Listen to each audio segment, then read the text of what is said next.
For 2,000 years, there has been a legend of a warrior king. There's only one way to survive, and that is to conquer!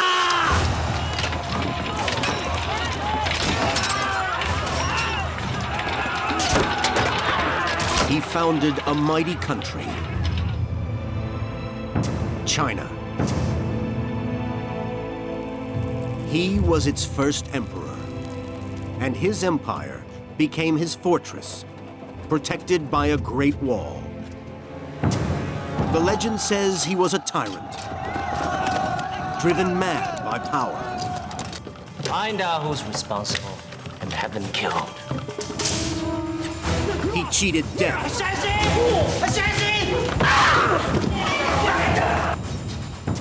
And built a tomb the like of which mankind has never seen. But it wasn't enough. He wanted to live forever. Where does it come from? Immortality. And if I do not have it, who does? A man with one extraordinary vision. How big is this supposed to be? How big is this going to be? And he left a legacy that has lasted over 2,000 years. Your divine son speaks! Here I am! First Emperor of China!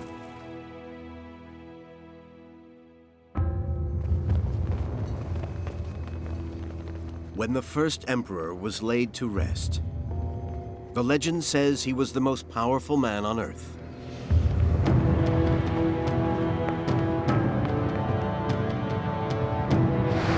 That for 30 years, he'd subjected China to the most violent and bloody phase in its history. Yet achieved the impossible. He unified a people.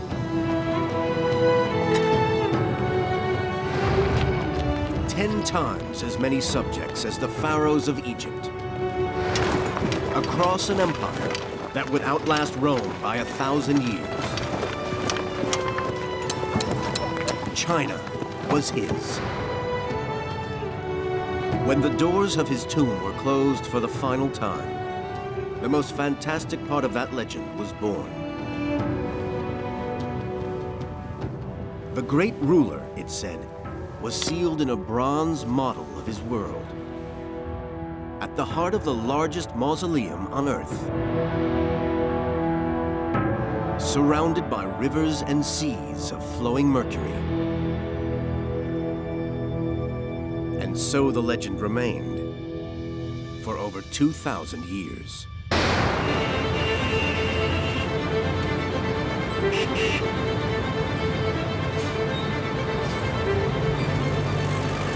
Jeffrey Regal from the University of California wants to separate fact from fiction.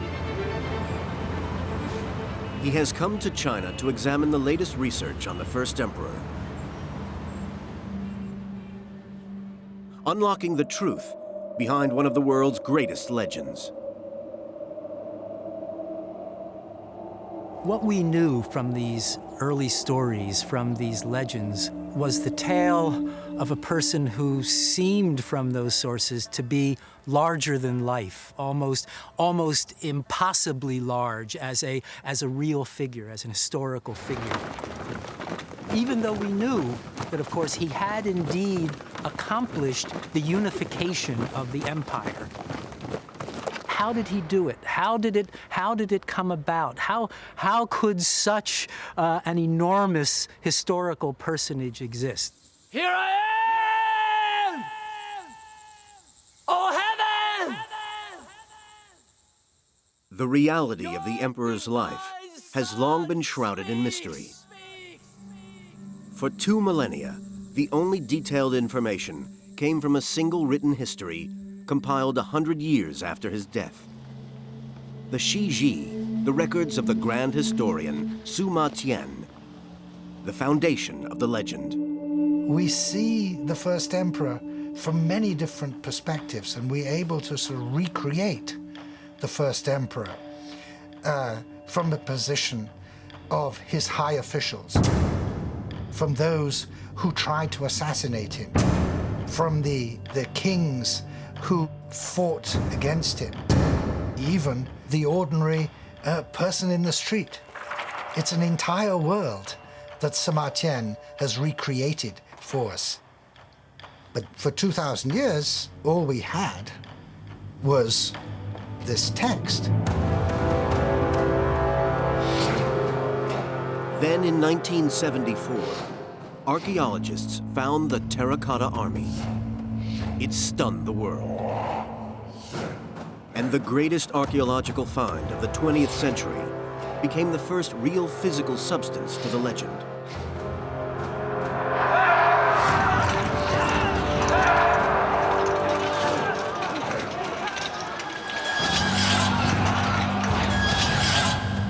Its scale is unprecedented. Terracotta figures were known about from other burial sites, but never on this scale. Never life-size, or in such incredible detail, and never an entire army.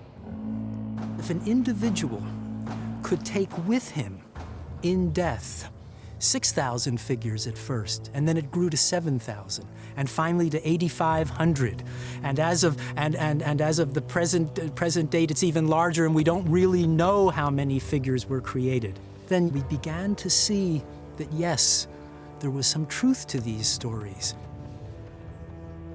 It's kind of like finding the real Camelot, except that it is, of course, 1,000, 10,000 times more interesting and more detailed and more fascinating. But the huge army is just the beginning. The researchers have so far uncovered over 180 separate pits. And they're still digging. And the more they unearth here, the greater the riches promised by the ultimate prize, the emperor's tomb itself. For 2,000 years, all that could be seen was a vast mound of earth as big as the largest Egyptian pyramids. Now, Professor Jeffrey Regal is hoping that new experimental archaeology will unlock the secrets of the tomb and finally reveal the truth behind the legend of the emperor. For the first time, archaeologists are probing the mound, and Regal hopes to be able to answer centuries-old questions. Is the emperor's tomb actually there? Has it been plundered? And could it, as the legend says, really contain rivers and seas of flowing mercury? And if this turns out to be true, what does that say about the rest of the incredible legend? If someone could be responsible for a burial complex of that size, of that enormity, then yes, all of this now suddenly rings true.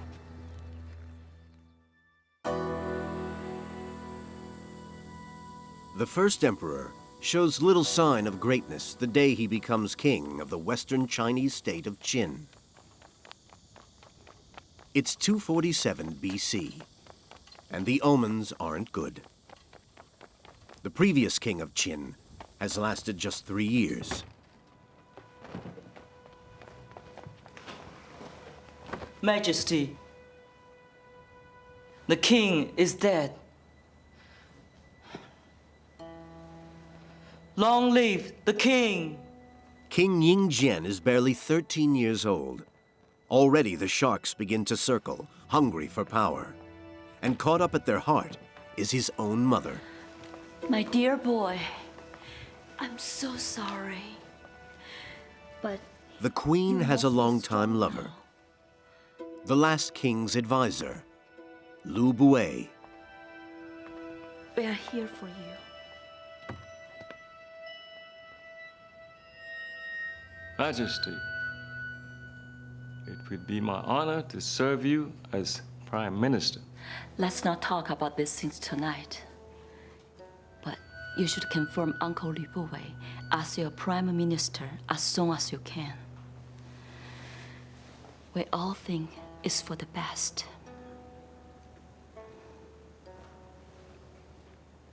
Sleep now.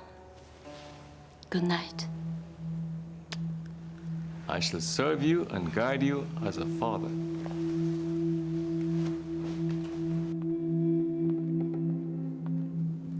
You will get him to do it tomorrow, won't you, my dear? Be patient. And why should we wait? This is our time to rule. All I need is his appointment. Trust me. Good night. Nations like Qin have always been run as a feudal family business by men like Lu Buwei. But there is a revolution coming that will change all that. First, here in Qin, and ultimately, the whole of China.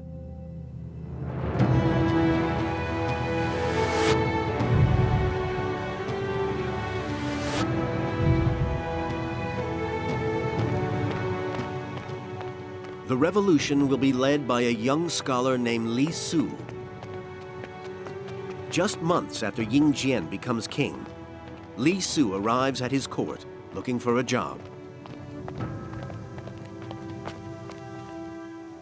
But the man who hires and fires here is the queen's lover, Lu Buwei, now prime minister.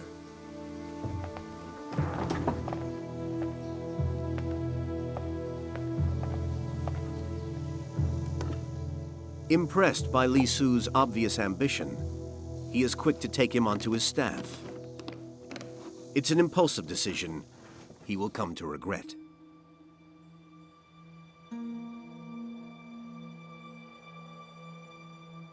The scholar already has a clear idea of how things work here and how to make his name. I never expected rats in a royal palace. But then, why not?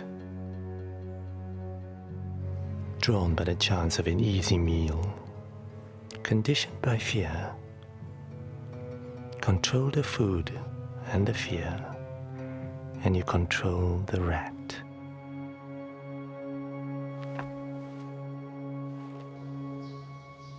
Same everywhere. Prime Minister Lu Buwei allows Li Su an audience with the young king without taking care to be present himself. We are the strongest state within the seas. By taking advantage of our own strengths and the weaknesses of our enemies. Surely, with the power Qin has at its disposal, it would be possible to completely wipe out the feudal lords, uniting the whole world under one rule. This kind of opportunity, sire, only comes once in 10,000 years. Yet destiny rarely ever creates a man great enough to take advantage. But I believe the great ruler is you, Majesty, and the time is now. Li Su awakens in Ying Jian a realization that real power is his. He just needs the courage and the vision to use it. And over the next decade, he will do just that.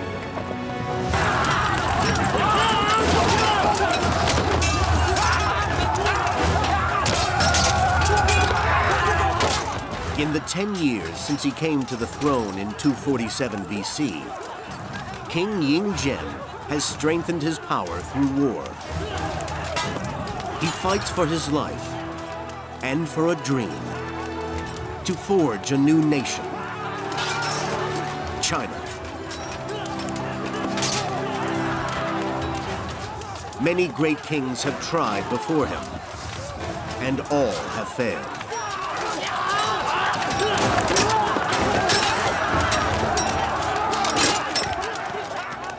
But this time will be different, because Xianyang is different.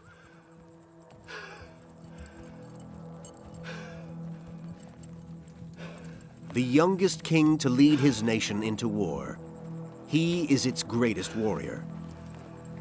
A visionary leader, burning with ambition. If anyone can unify China, it is him.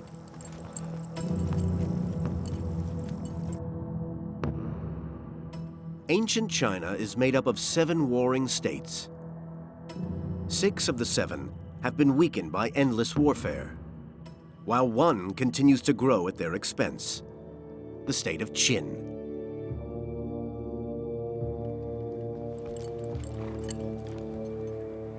Well, you've won!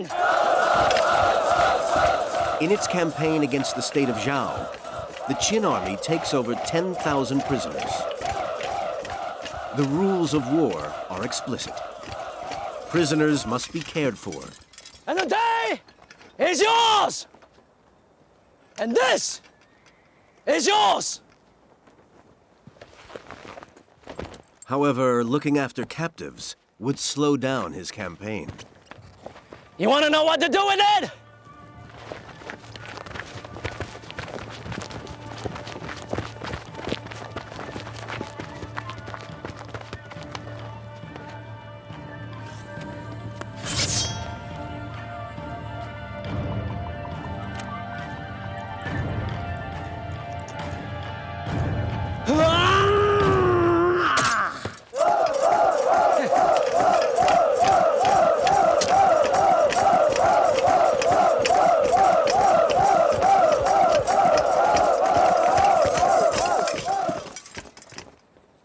There's only one way to treat weakness, and that is to exploit it. There's only one way for Qin to survive, and that is to conquer! All 10,000 Zhao prisoners will be executed. And Xianyang defines his quest for empire. Bloody, utterly ruthless, and totally dependent on the army. For 2,000 years, no one had any idea what that army was really like. But now, it can be seen, frozen in time.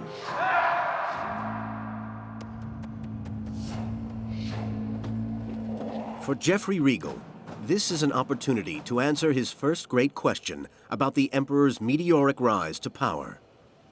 Militarily, how did he do it?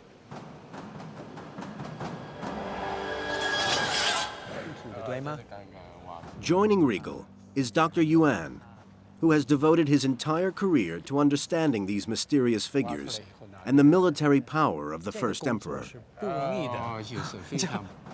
1978年你开始画的那个排列的相间排列，这个呢，同是38路纵队的。对呀。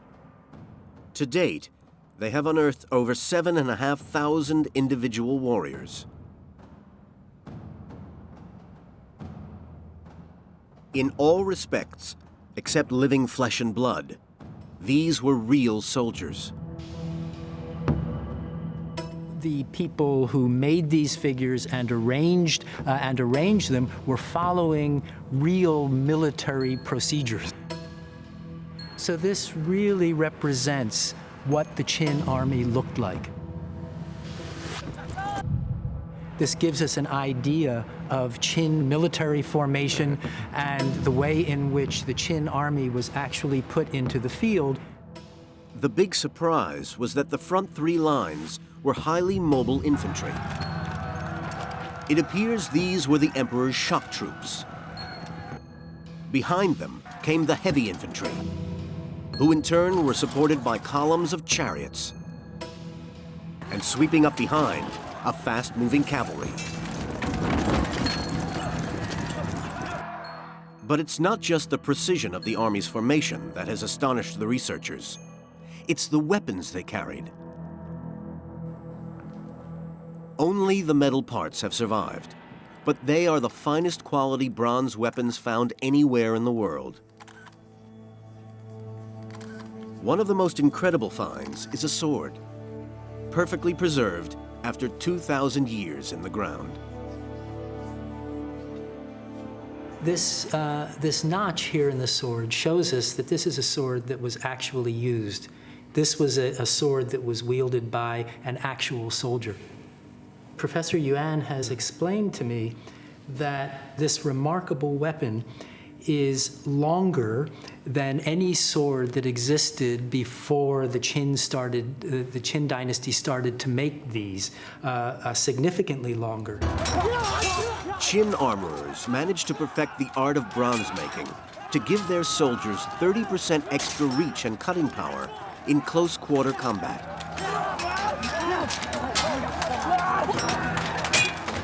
And there is new evidence that shows quite how seriously the Qin took their ability to wage war. Oh, a Qin halberd, part of the bronze assembly at the top of the halberd. The sharpened bronze head was placed on the end of a 10-foot-long staff, making a powerful weapon.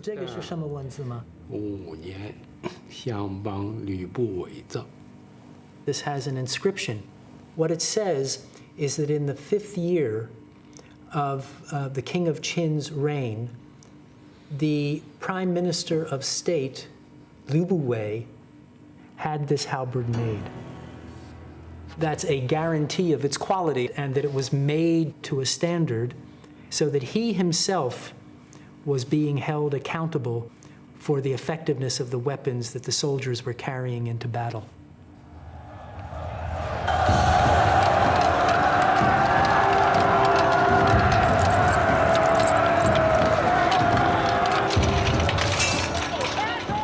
The well-trained, highly motivated Qin army, equipped with precision weapons and led from the front by a ruthlessly ambitious king, creates the perfect conquest machine.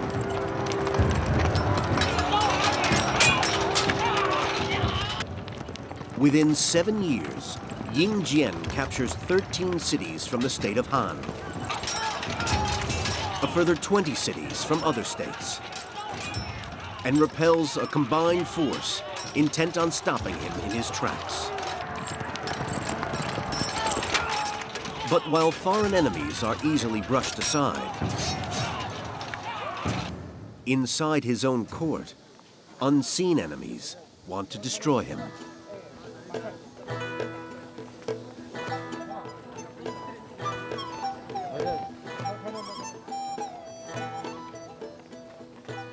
The official history records Yingjian's coming of age at 20 years old as the defining moment. The entire court is assembled in celebration. But not everyone's watching the show. The Queen has a new favorite. Marquis Lao Ai.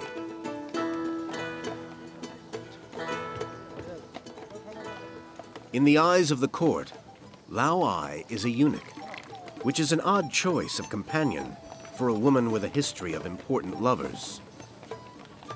But Lao Ai is no eunuch. He has fathered 2 sons by the Queen, who they have raised in secret. And he intends to place one of them on the throne.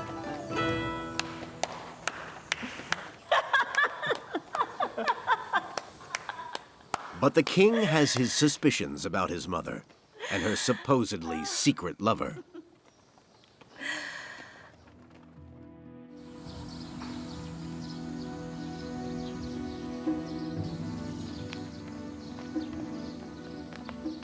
The state of Qin is not a safe place for anybody. The queen has kept her young son secret, in the care of eunuchs she believes are loyal to her. But loyalties change quickly, and the king has learned of their existence.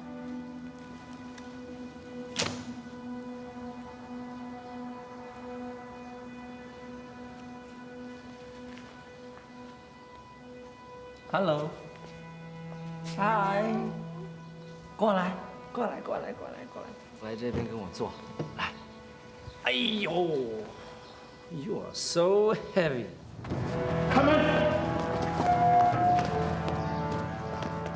Knowing it's only a matter of time before his plot to put the eldest boy on the throne is discovered, the queen's lover, Marquis Lao Ai, makes a desperate bid for power. He has stolen royal seals, giving him the authority to mobilize troops. So you think you'll make a good king? Yes. The boys have just condemned themselves as a direct threat to the king.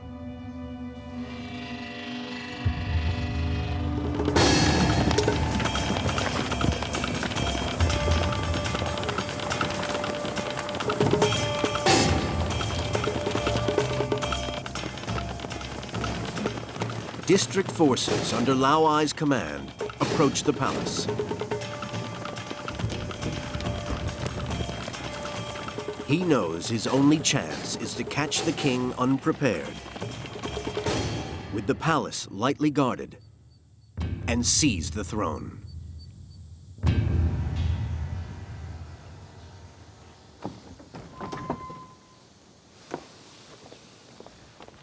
Palace security is the responsibility of the Prime Minister, Lu Bue, and he has just discovered Lao Ai's plan to grab power. What is it? The royal seals are missing, Majesty. The ones used by military commanders. I strongly recommend that we put all palace and regional forces on high alert. Really? Lao Ai has disappeared. It seems he may have taken the seals. If he is able to mobilize troops, the state could be at risk. Why would he do that? Why would a Marquis threaten us? What could he hope to achieve? I don't know, Majesty. What would a eunuch do with a throne? Even if he had it, who on earth would he leave it to? Eunuchs don't have successors, do they, Lu Bue? Except, of course, this one does. 2 pretenders to the throne, courtesy of my mother. Some eunuch. Now, if you don't mind, I think we have a rebellion to crush.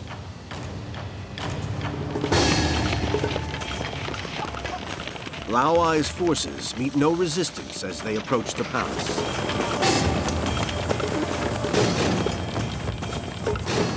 But a trap is being set, and they advance straight into it.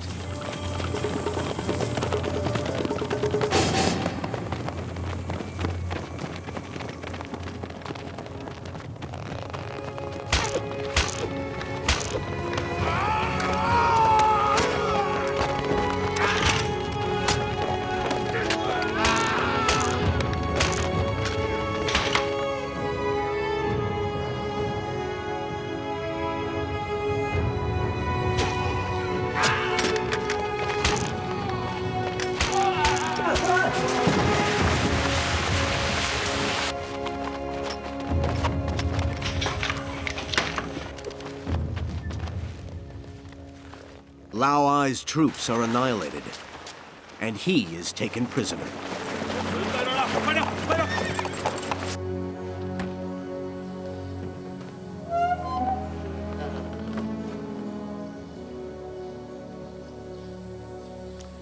He said he did it for you. You've executed him. No, not yet. But I think you should come and say goodbye to Amherst Mr. Lau before we take care of him. I'm not going to let my boys say that. Of course not, Mama. Just you. The boys, they can stay. Come, Mama.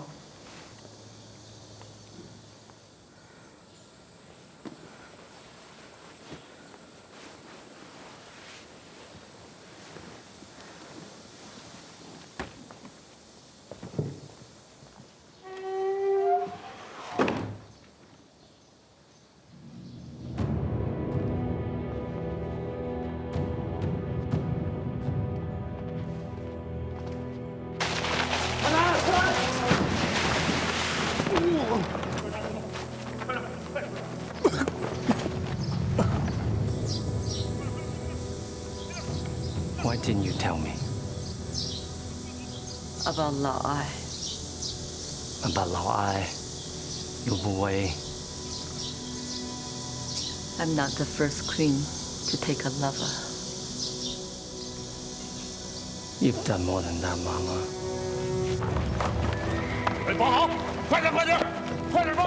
Lao Ai's execution is designed to send a very clear and deliberate message. Soon to be reinforced by killing every single member of his family.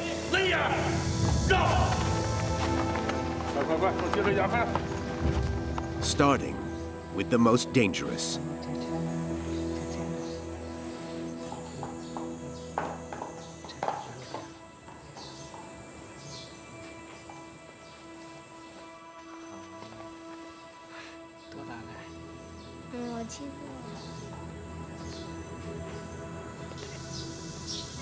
And the boys? Lao Ai knew you see them as a threat. They are not. Not now.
The first challenge to Ying Jian's reign is over, and a lesson has been learned.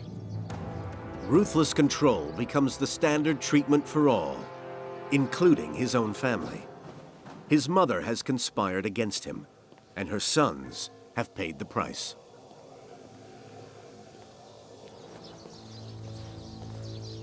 Now, Ying Jian is expected to add his prime minister and his own mother to his long list of victims.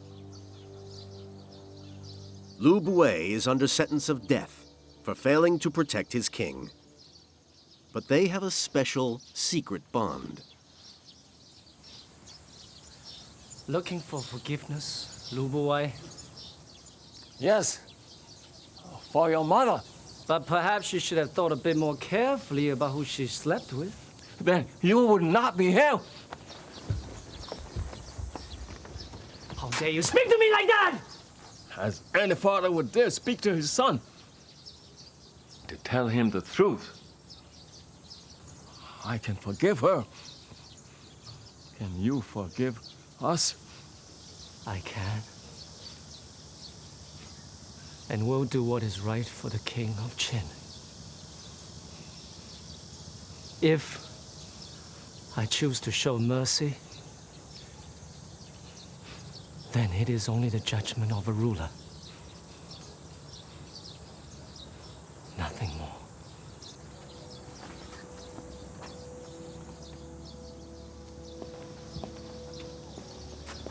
The Prime Minister is exiled from the king, his son, and the king's mother. Both parents' lives are spared. But within the year, Lu Bue will commit suicide, a disgraced and broken man. Waiting in the wings, his own protege, the scholar Li Su. He will be the new power behind the throne, perfecting a totalitarian ideology, ready to impose on a unified China. By 227 BC, the Qin state has swallowed 3 of the independent states of China, like a silkworm devouring a leaf. Panic spreads ahead of the advancing war machine. The state of Yen is next in the firing line, and they know they will be powerless to resist. A diplomatic mission is sent to the Qin court. Its aim, to halt the advancing bandwagon in its tracks. They bring peace offerings to King Yingzhen. The first is a map of Qin's conquests, guaranteed to flatter the king. The other gift is the severed head of a renegade Qin general, returned as a sign that Yen will not harbor Qin's enemies. But the men carrying them are no diplomats. They are professional assassins, and neither expects to return from the mission alive.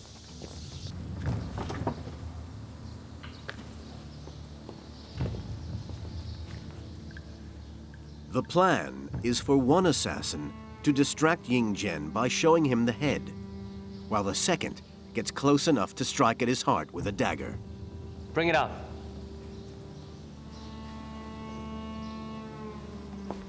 The first assassin keeps his nerve. But his accomplice is frozen with fear. Bring me his gift and let him wait outside. He's going to have to act alone.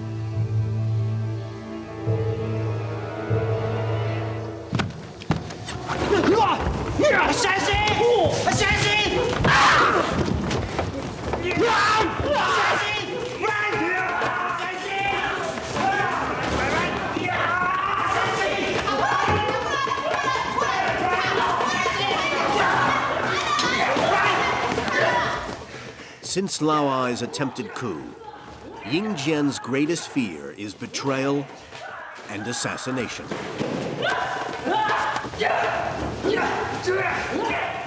Now, no one in court is armed except him. And no one except him can summon troops.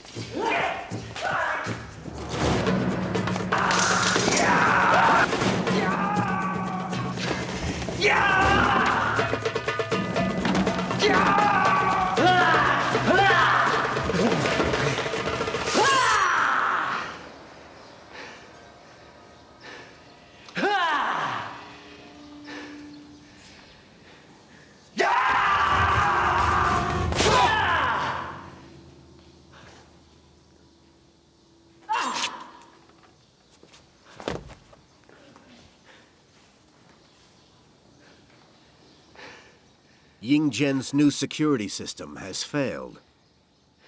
The great conqueror, the invincible king, was inches from death. And he knows it. Where are you? Where? A bunch of headless chickens? Farmers?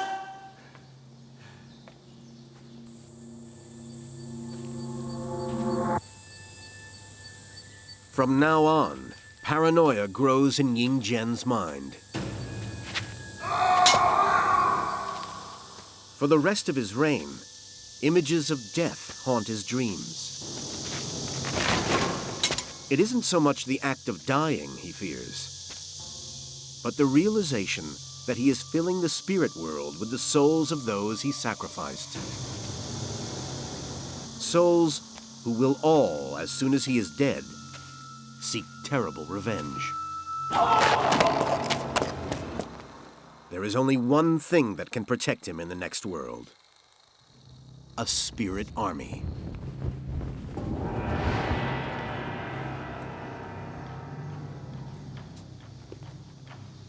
Since the moment he became king, Ying has planned for his own death. A tomb is being constructed, which by tradition will contain replicas of his most precious possessions, including his army. Good. That tradition will continue, Very good. but on a scale no one has ever seen before. How big is this supposed to be? Well, it's a simple question. How big is this supposed to be?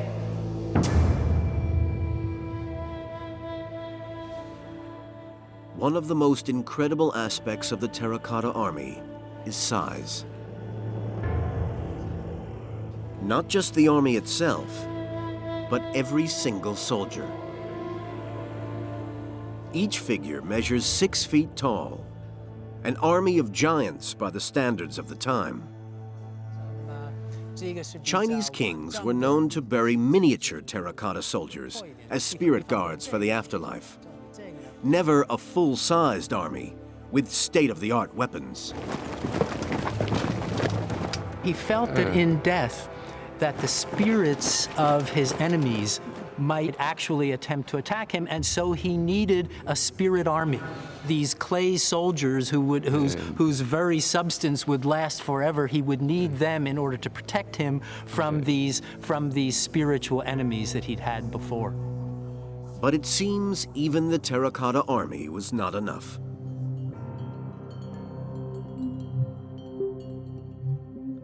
Closer to the Emperor's tomb mound, a new pit has been discovered.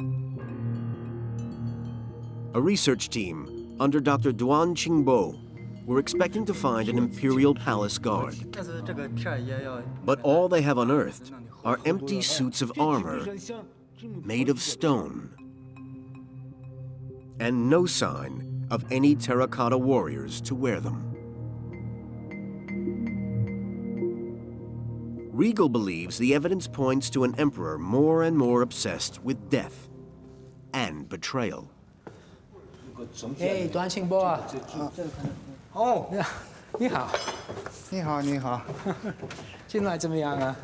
挺好的，挺好的，你好，欢迎。 When we look at Chinese historical texts, it's unprecedented that we would find or know about stone armor. And in fact, the belief of Mr. Duan and his team and their colleagues is that the burial of this stone armor may have had something to do with the rituals surrounding worship of the spirits of dead soldiers who suffered violent deaths, whose bodies then could not, were torn apart, could not undergo the proper kinds of burial rituals. They didn't have, in the Chinese definition of things, a happy death.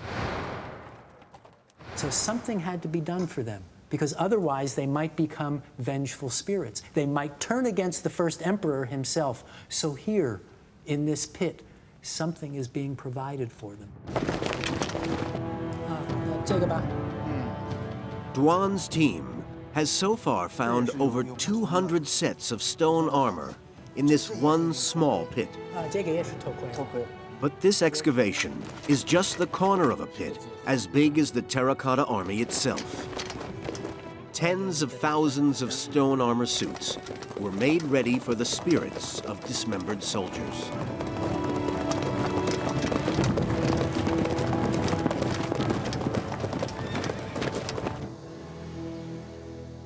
By 223 BC, Ying stands on the brink of achieving his ultimate dream, the unification of all of China. He's taken all but 2 of the 7 warring states, with the largest state of Chu, the last great prize to be claimed. But the conquest machine has stalled.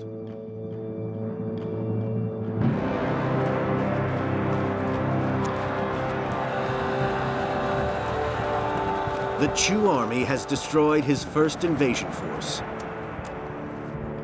and they're more than ready to do it again. Now, 500,000 Chu soldiers threaten to end Ying Zhen's dream of empire. In a desperate bid to overcome them, he commits everything he has. New provisions, better weapons, and 500,000 more men.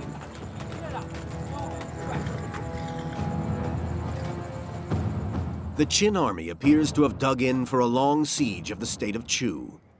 2 vast forces of equal size face each other, and the fate of China hangs in the balance. What will ultimately tip that balance in favor of Qin can be seen in the remains of the Terracotta Army itself.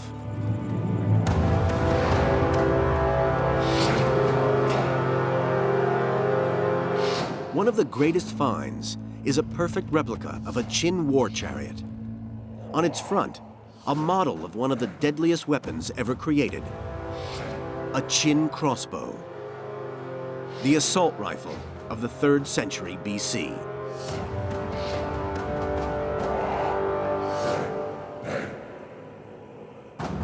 No functioning originals exist, but weapons expert Mike Lodes has had one recreated from the Chinese model. It's a mighty weapon, tremendous power. The power comes from the bow. This is a composite structure made of horn and sinew, and that gives a really powerful spring.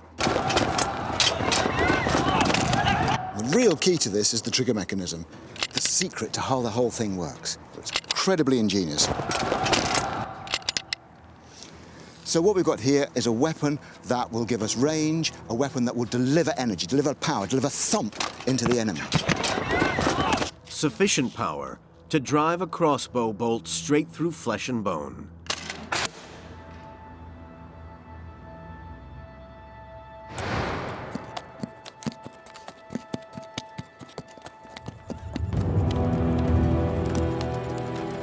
(223 BC), and the Qin army appears to be an immovable obstacle, dug in for a long siege of the state of Chu.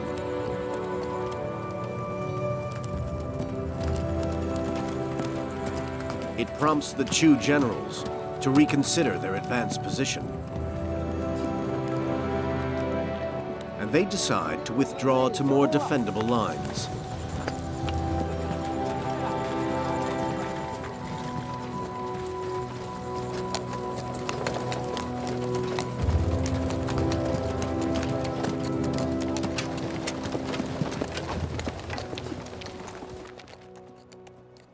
But what looks like the static Qin encampment is in fact an illusion.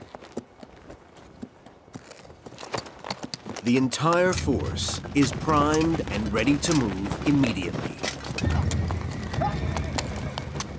The moment their opponents' backs are turned.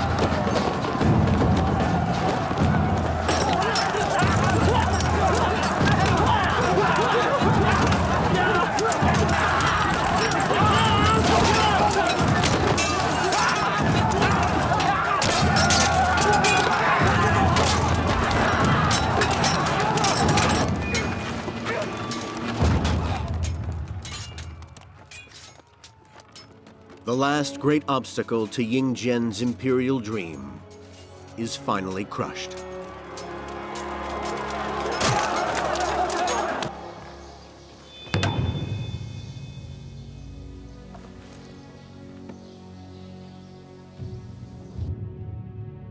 The sole remaining independent state of Qi succumbs without a fight. By 221 BC, the ultimate prize is won. Qin is now China. His China.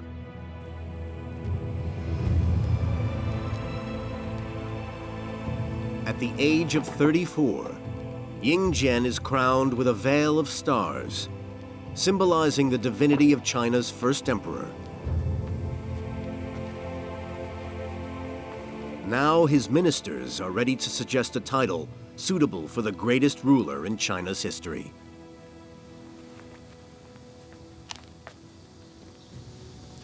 Your Majesty, of old, there were the celestial sovereign, the terrestrial sovereign, and the great. Am I not the first great sovereign emperor, august ruler of the whole of China?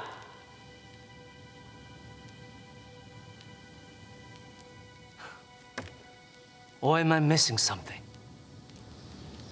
Majesty, your vision humbles and inspires us. It shall be so.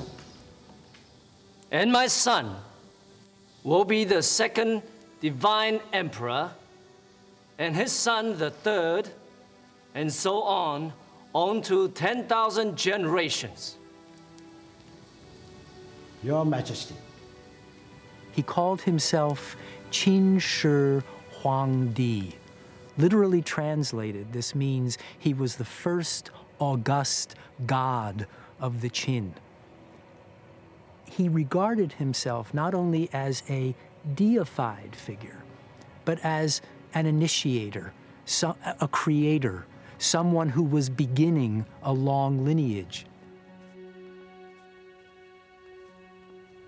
And so, with the help of his chief minister, Li Si, the first emperor, Qin Shi Huang, put in place a system of governance that would long outlast him. Li Si, who arrived as a young scholar the year the emperor came to the throne, has now become the new power behind it. For 20 years, he's perfected a system which will sweep away China's feudalist past once and for all. But not everyone is ready for the revolution. Most illustrious divine august emperor, the feudal lords are destroyed. May we recommend that the sons of the imperial household be established as the new feudal lords. Everyone expects that with unification, the feudal order will continue, with power and privilege taken from the emperor's enemies and given to his family and friends. May it please His Majesty to give his consent? But they are in for a shock. Li Si. Only Li Si has correctly read the new political climate, because he created it.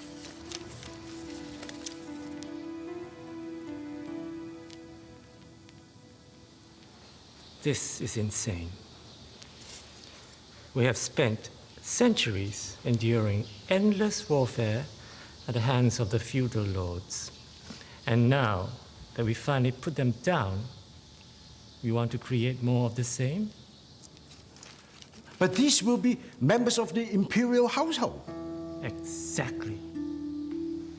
The only force in 1,000 years that has been able to create peace is the divine power of the emperor. There must be no loyalty but to the emperor, and his divine power must be executed in the most efficient way possible through officers who have no other interests except to fulfill his divine order. Without this, the chaos and warfare will return, which, of course, we do not want.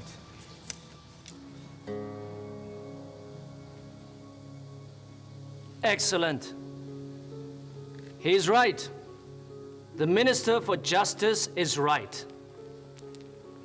I shall personally appoint 6 governors for the 6 commanderies of the empire, 36 in all, which of course is 6 times the number of the states I have conquered. Ah, did I mention 6 is my favorite number?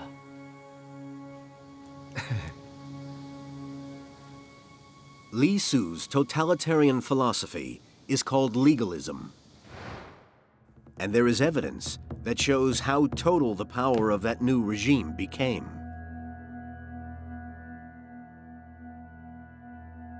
Roel Sturks has been deciphering a series of legal documents from the tomb of a minor official in the distant reaches of the new empire. The text sets down rules that governed every part of every citizen's daily life, and the penalties for transgression. If you look at the punishing system in the Qin legal system, then physical punishments that include mutilation, tattooing, for example, tattooing the body, tattooing the face, cutting off parts of the limbs, these were traditionally among the most severest punishments. For example, there's one provision here that says if you have 2 people, text is, fornicate, then they ought to be sent off to the market, which is a polite way of saying that they will be beheaded on the market square. So even private life here is part of sort of the tentacles of Qin law, now to be universally applied to everybody who was a subject, of this new world order called the Qin Empire.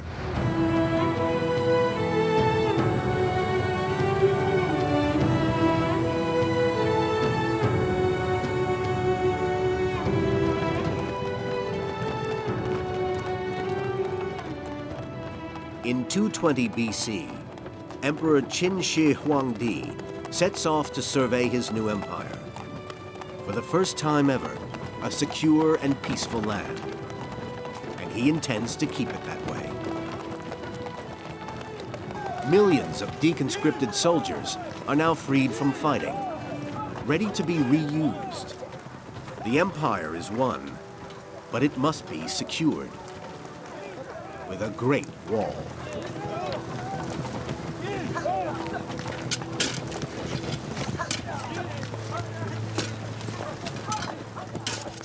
For centuries, the northern edges of civilized China have been ravaged by nomadic tribes. And though the frontier towns have had defensive walls, there were always plenty of gaps.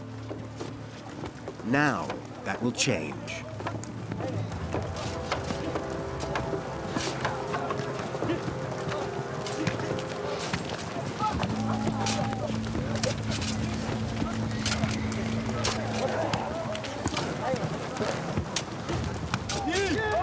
With the major wars over, labor is plentiful, and building begins on the greatest engineering project of the ancient world.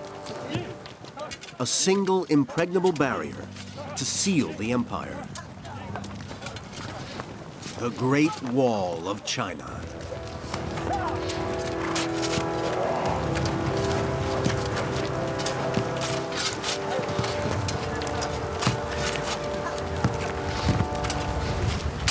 Made of compacted earth, it is 30 feet high and 3,000 miles long.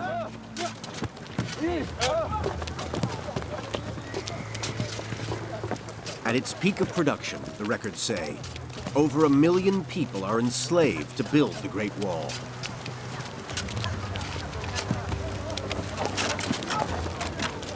Perhaps 1/4 will die in the process.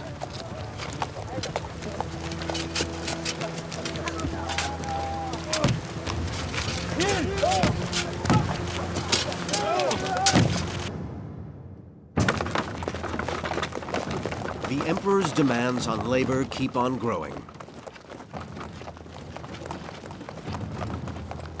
With the empire secure, he turns his eyes to the fulfillment of his next great vision, sending thousands more workers to build a tomb, befitting the first divine ruler of all of China.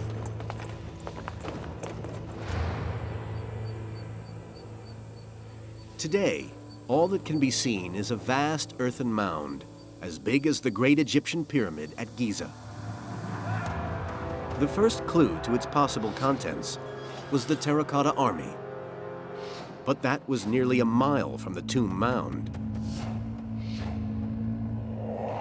When archaeologists dug into the space in between, an incredible world opened up.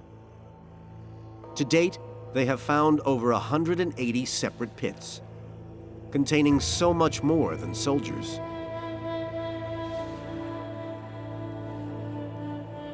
Hundreds of terracotta dancers, musicians, and acrobats were built to the same exacting standards as the emperor's precious army.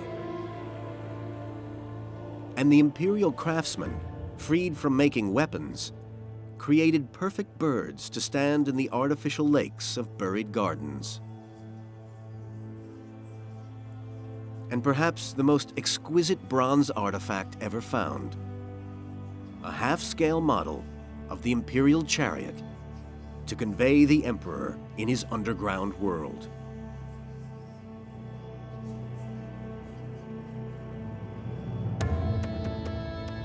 The burial mound, it turns out, is in fact at the center of an enormous necropolis, an above-ground and underground city for the first emperor. It would provide him, it would continue to provide him with all of the trappings of power, with all of the protection that someone of his status required. But there was no way to see the ultimate symbol of power, the tomb itself. Yet again, it was the ancient official history that provided the only clue. But this time, the account seemed too incredible to take at face value. 令将作记录时有所权尽者，既设之。The emperor sent more than 700,000 convicts to dig down through 3 rivers and fill it with bronze. On the floor of the vault, there was created a map of his entire empire, all of China. He had artisans stick jewels into the ceiling to represent the sky, the cosmos above. The streams, the ocean, the text said, were filled with quicksilver, with liquid mercury. He had some kind of machine which circulated that mercury to imitate the actual flowing of the waters. That it would be a kind of water clock, a machine, and that as long as it kept running, the emperor would continue to exist in his enclosed world. A bronze tomb filled with liquid mercury. The idea seems beyond fantasy. The weight of the mercury alone would be more than 500 tons.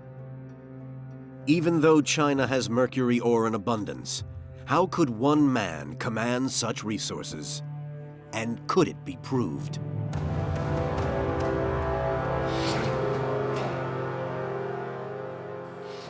The tomb of the first emperor of China has been sealed for over 2,000 years. But there is a way in.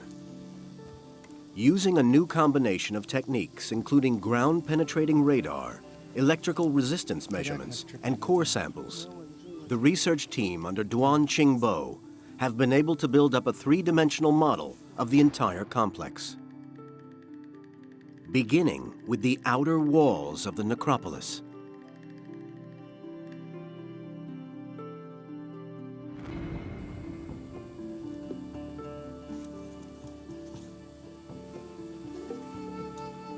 and revealing for the first time the mausoleum structure hidden beneath the mound.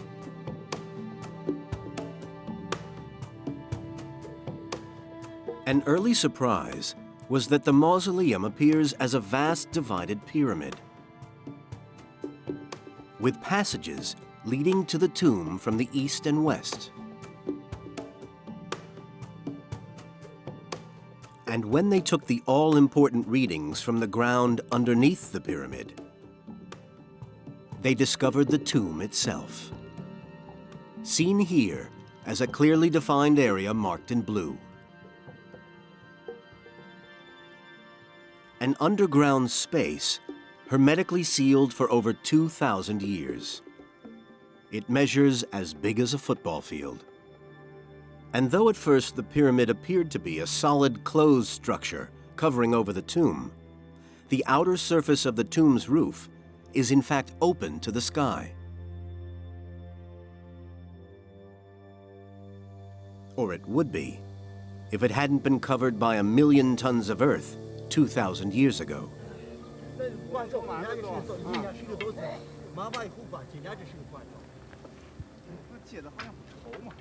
Duan and his team have been probing that earth for almost a decade, tracing the shape of the pyramid beneath their feet with a series of 4,000 core samples. And each one, Jeffrey Regal realized, could potentially hold an incredible piece of evidence direct from the tomb itself. Because if there was mercury there, over the centuries, mercury vapor could seep through the roof and into the surrounding soil, where Regal hopes they may be able to detect it.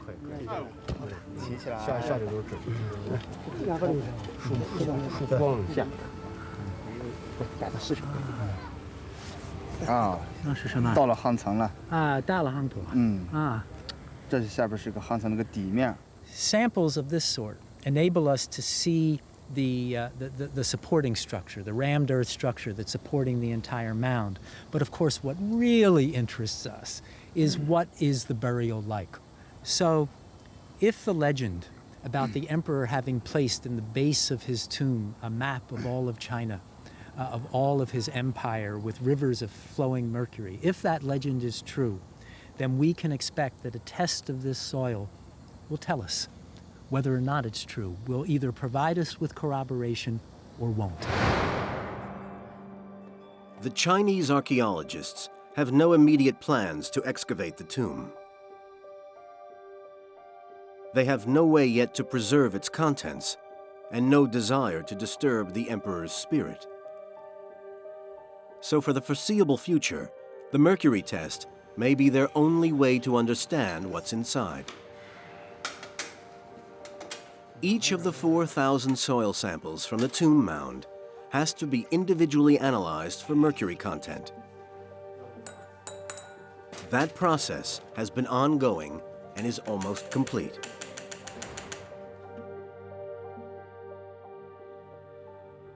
By 215 BC, the tomb itself is well on the way to completion. But the man it is intended to house suddenly has a change of heart. No. The idea of an eternal afterlife, however grand, is no longer enough. I will live on. I will live on.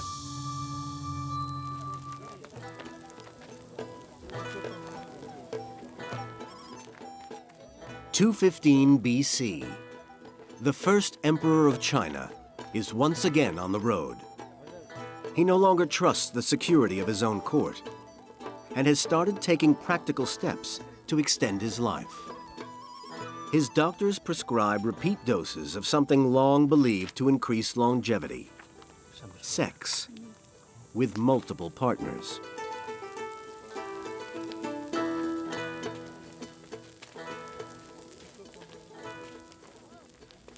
But his new court physician, Zhu Fu, has suggested something more chemical. A substance whose eternal properties are thought ideal for the emperor's tomb. Properties, Xu Fu hopes, will keep him out of that tomb indefinitely, if consumed. The mystical substance, mercury. Have you got it? Yes, Majesty. Will it work? Majesty, all the world's alchemists agree that mercury is highly indicative of increased longevity. How increased? Sire, as with sex, given the right application, it can help. A lot. How much longer one can expect to live is not guaranteed. And what is?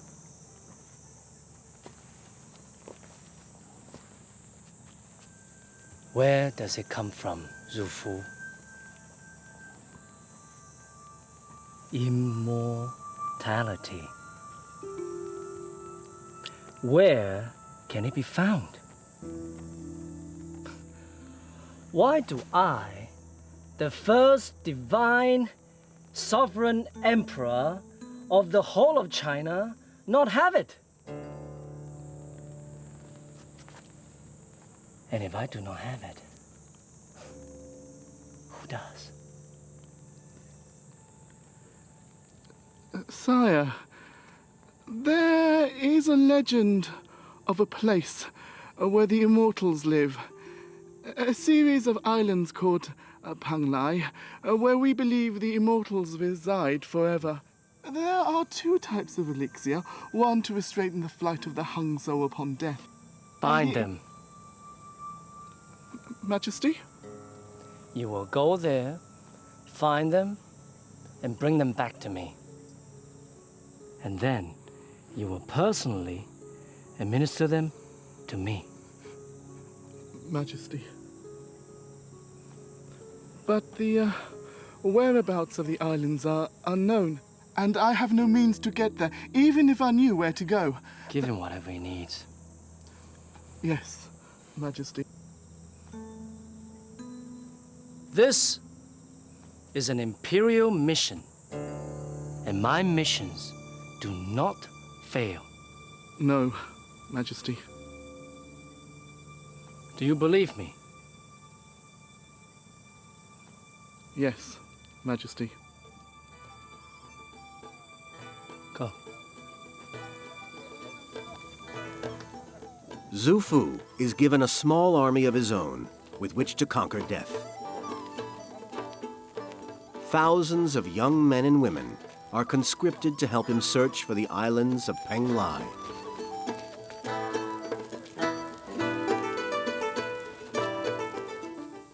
The emperor takes his first course of mercury pills. If Xu Fu is right, it might help hold back the years until the elixirs can be found.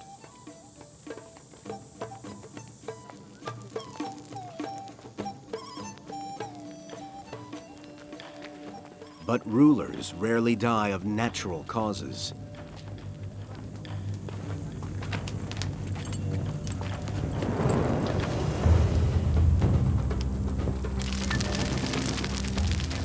Accident or attempted assassination, history doesn't record.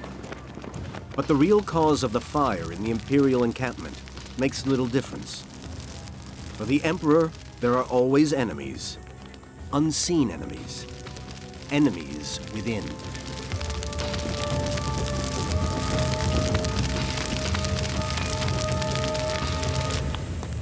He starts to withdraw further into his own world, giving greater power to those close to the throne.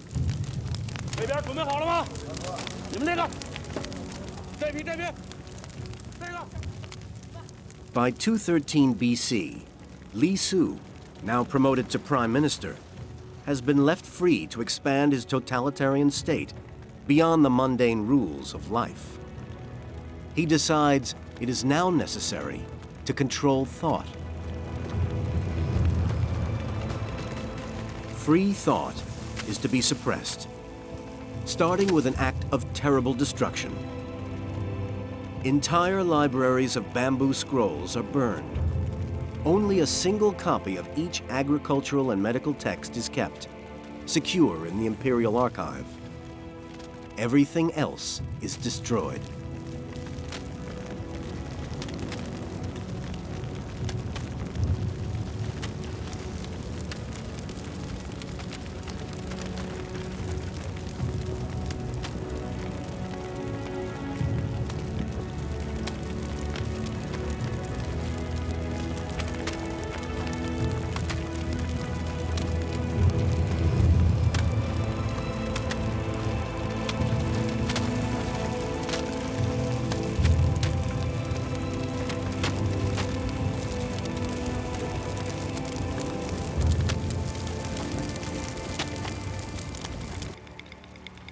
There are worse shocks to come.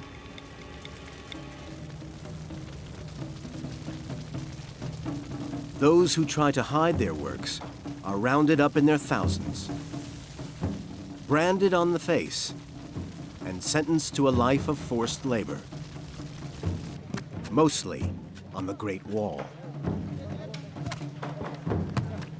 And those who resist further are buried alive.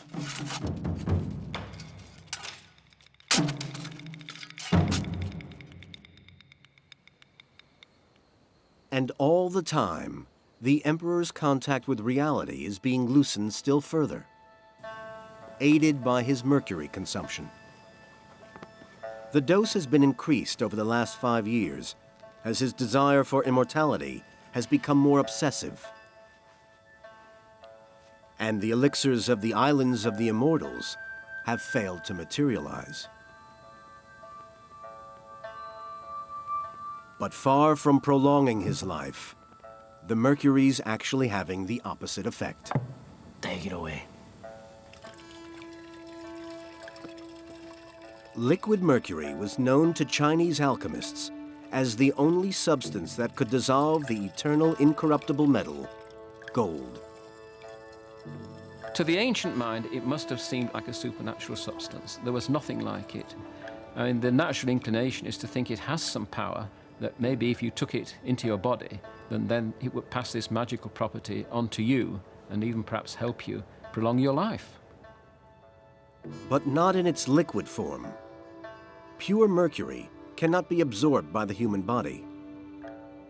So the Chinese alchemists made soluble compounds they knew were easily digestible.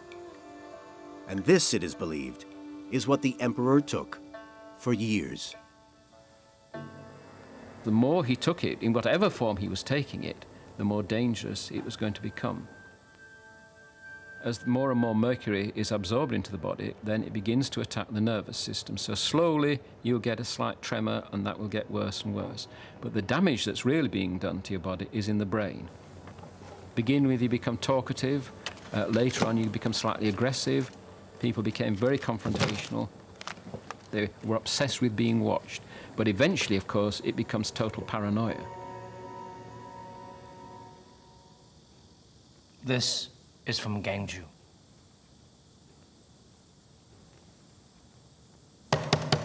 Directly from Gangju.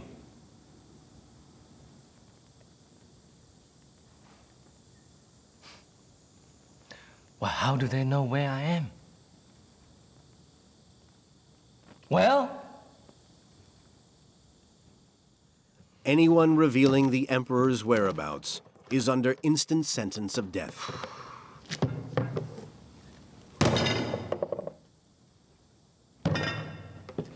Find out who's responsible and have them killed.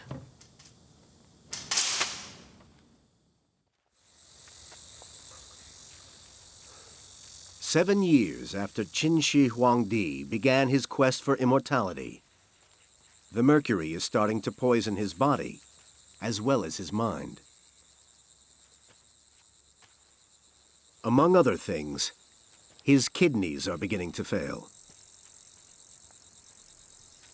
He knows his time is running out, and there is only one place left to turn to save himself.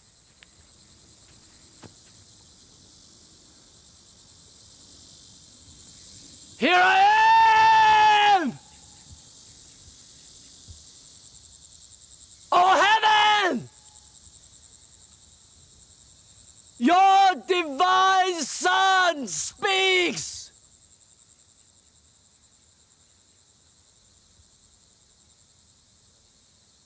You see? The world is united at last! I erase doubt, establish law. I punish disorder and bring calm to the four corners of the earth. And now, all under the sun and the stars are of one mind. Mine. All guided by one single will. Mine!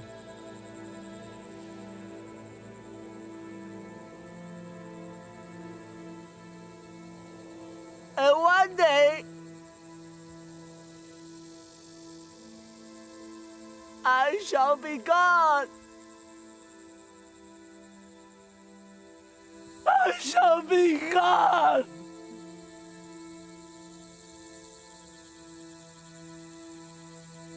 I shall be God.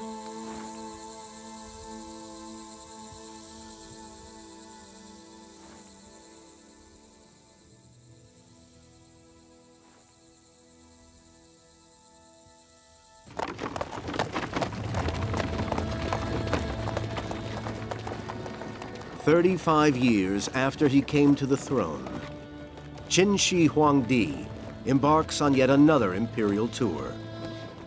But this one is different.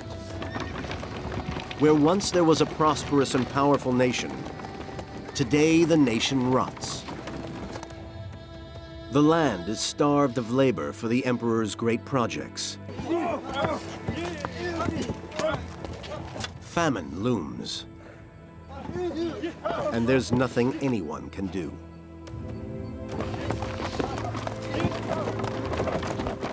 The emperor's obsession with immortality is uppermost in his mind.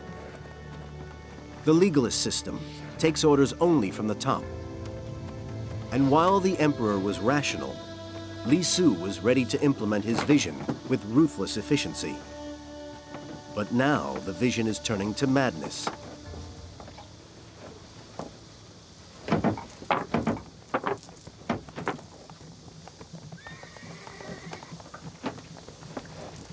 Li Su?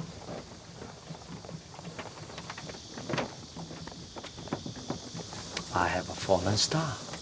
The emperor's latest diversion is a meteorite, which fell to Earth in a distant province. To Qin Shi Huangdi, it is a sign that his call to the heavens has been answered. Do you know what it means? No, Majesty. This is a divine message. There will be no after Qin Shi Huangdi. Majesty? You don't suppose that I'm just gonna die? Of course not. We are searching for the elixirs of Peng La. Su Fu failed, didn't you know that? Never came back. I sent the spies to find them, and do you know what they said to me? They couldn't find the island because their way was blocked by a race of giant fish. Majesty, we will move heaven and earth. All right. Li Su, I had a dream about a sea god in human form. Me. I am the sea god. I've ordered the armorers to build me a giant crossbow so I can hunt the fish. How big do you suppose they are? In the sea. Yes, that's where they live.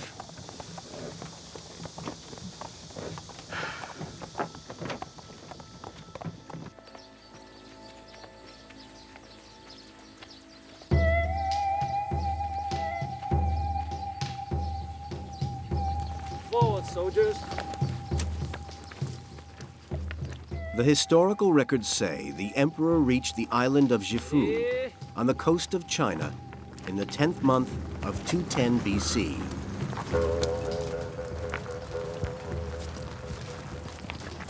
Where he hunted giant fish with a crossbow.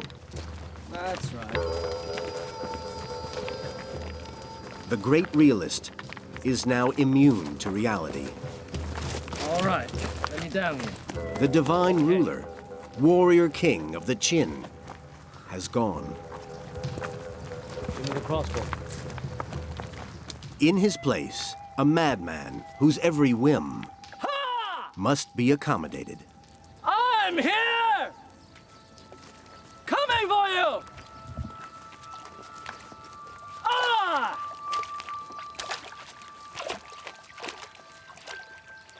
I am the first sovereign emperor of the whole of China! Emperor Qin Shi Huangdi! And now, I command you to let my people pass!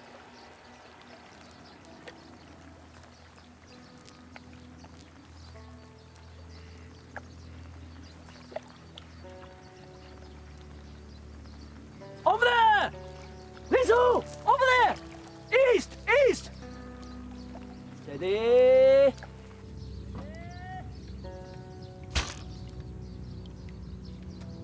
I got it! Listen, you see that? I got one! While the emperor plays in a world of his own, his advisors plan what to do with his empire.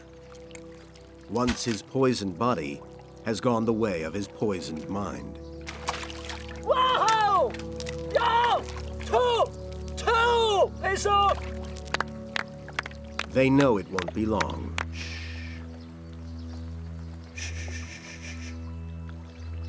With Li Su is the emperor's second son, Hu Hai. Hu Hai is not the emperor's first choice to succeed him. But the emperor will not live forever. And Li Su has plans to change the succession.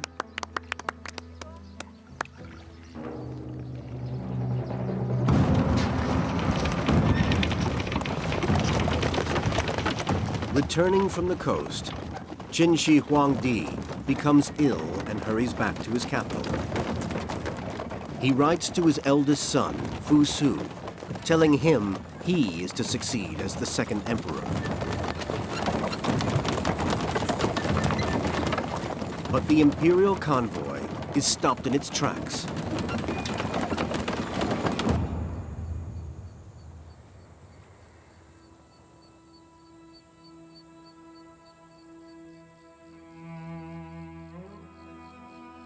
In the 7th month of 210 BC, the journey is over.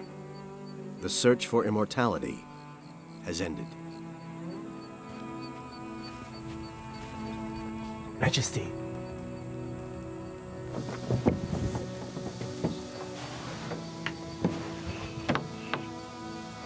Majesty?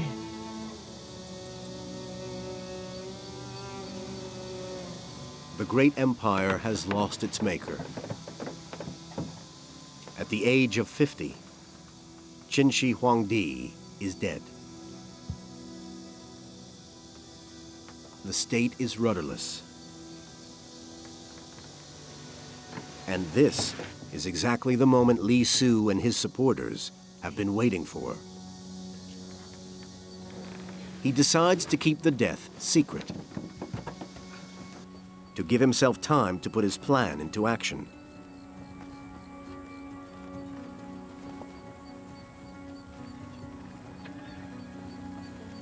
They know the letter to his son was written, but they don't know if it was ever sent.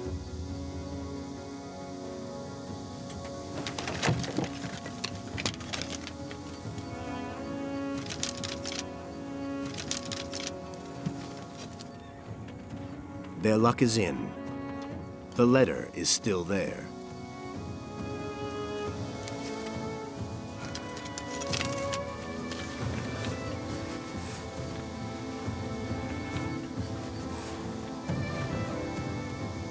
They now have the power to change the imperial succession. And it will bring the empire to its knees.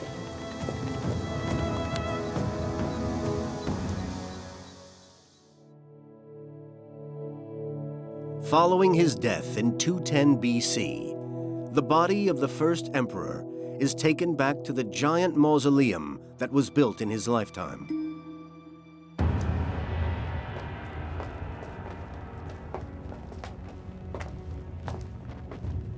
And after Qin Shi Huangdi, the most powerful man on Earth, has been laid to rest, the last few precious objects are ready to place beside him in the depths of his vast tomb.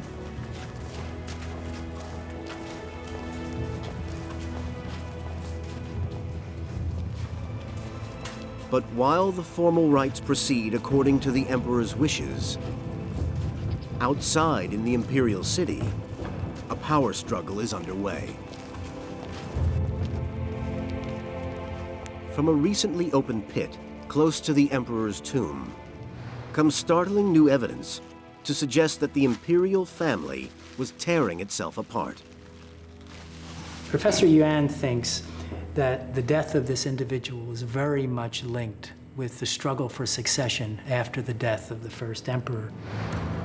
What is remarkable is that there's an arrowhead embedded in the base of the skull, here, behind the ear. It looks as if this is a person who was shot at close range. That means, of course, that this was no accident. This was an assassination.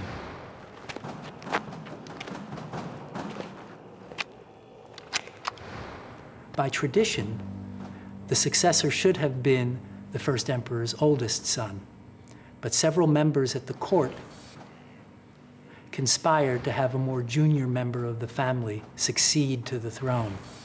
After the junior member became the second emperor, he then saw to it that those who had opposed him, his brothers, his sisters, more distant relatives who were all members of the Qin imperial house, all of them were then killed.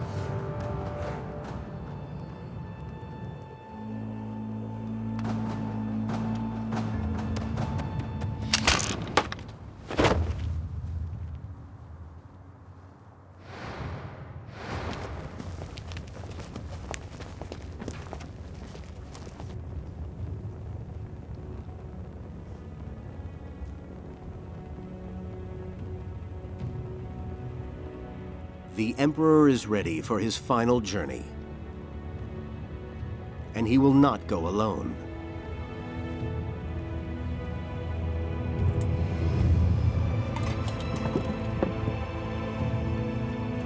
While his chosen successors are being assassinated, hundreds of his favorite concubines prepare to make their final act of devotion. They will stay with their master to start a new imperial family in the next world. But while the terracotta soldiers stand guard over their emperor, outside, real soldiers are fighting real battles. Rebellion stirs.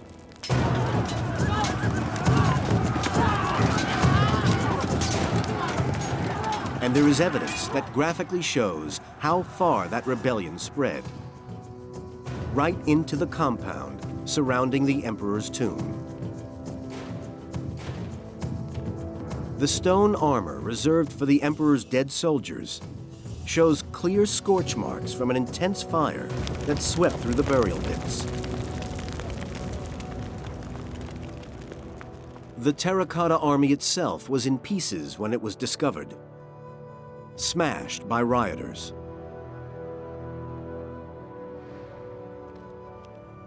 The one area the rebels will never reach is inside the tomb.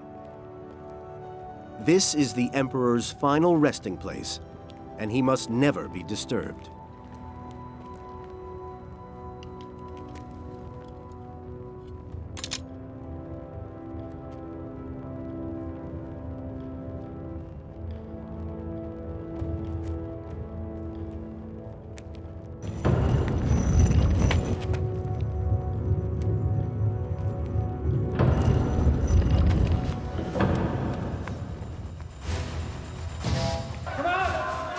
It has long been decided that not only will he take his concubines and his Terracotta Army, but the designers, the architects, the engineers, and builders of the tomb, all those who know the way in and out, will be forced to stay. Hundreds are sealed inside the tomb, and all its secrets will stay secret. All except one. The legend of the rivers and seas of Mercury.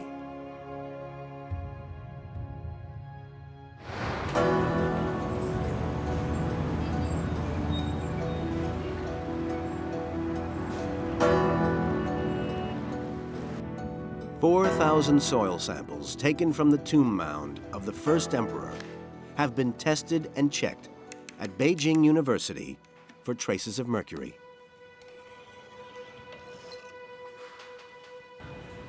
Now, Jeffrey Regal is about to see what could be the greatest revelation since the discovery of the Terracotta Army.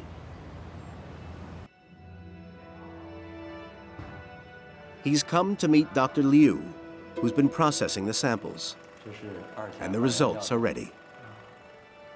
The first piece of news is that there is mercury there, in huge concentrations. And it's not just found anywhere.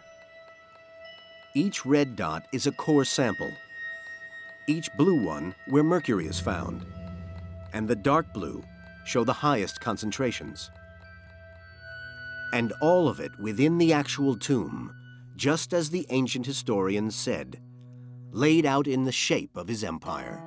Oh, well, this is an extremely interesting map. This concentration here corresponds to Bohai, the sea that we know the first emperor visited in his search for immortality. This concentration in the south and southwest would correspond to the great marshlands, the great wetlands of the southwest, and the Yangtze River. It's just startling, in fact, that one would find, confirmed so neatly, one would find such a striking and exact correspondence between scientific evidence and ancient legend. So, yes, indeed, just as described 2,000 years ago, when the first emperor had his underground palace created, he did indeed have a map of his empire. He did indeed have all of the rivers and seas represented, and those rivers and seas flowed quicksilver, liquid mercury, forever.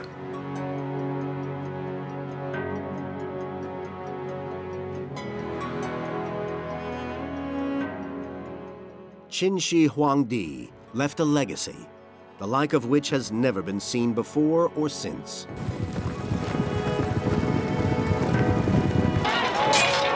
A nation unified for the first time with a single written language that is still being used. A system of administration that survives to this day. The Great Wall that still stands.